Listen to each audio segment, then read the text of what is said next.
दिल्ली वाली दिल लेके भागल बारे भागल बारे बिहार वाला लइका पागल बारे दिल्ली वाली दिल लेके भागल बारे बिहार वाला लइका पागल बारे दिल लगैले है रहनी देहात में प्यारों में हमारा हो गइल घात रे सुना दिल लगैले है रहनी देहात में प्यारों में हमारा हो गइल घात रे बाहर से लइकी आइल बारे दिल्ली वाली दिल लेके भागल बारे बिहार वाला लइका पागल बारे दिल्ली वाली दिल लेके भागल बारे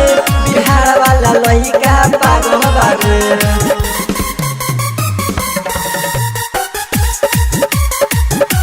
दिल्ली वाली दिल लेके भागल बारे बिहार वाला लइका पागल बारे छोट छोट कपड़ा पहिनी के घूमे सुना छत पर से नीचे लइकन सबके घूरे बड़ा बेशरम बा छोट छोट कपड़ा पहिनी के घूमे छत पर से नीचे लइकन सबके घूरे ओठों में कबो ओठ लाली लगा के छोट छोट लइकन के पीछे घुमा के एकरा पीछे सब घायल बारे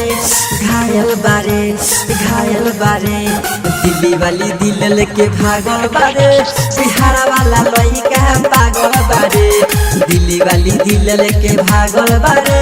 बिहार वाला लइका पागल बारे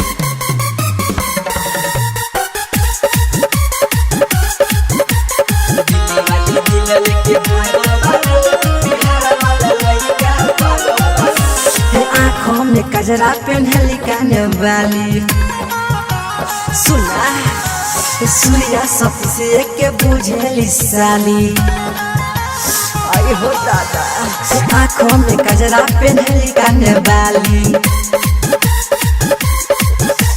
सूर्या सबसे के बुझेली साली राइटर नीतीश रखे चश्मा लगा के दीपक संजू पीछे घुमा के सबके फेरा में जागल बारे दिल्ली वाली दिल लेके भागल बारे बिहार वाला लइका पागल बारे दिल्ली वाली दिल लेके भागल बारे बिहार वाला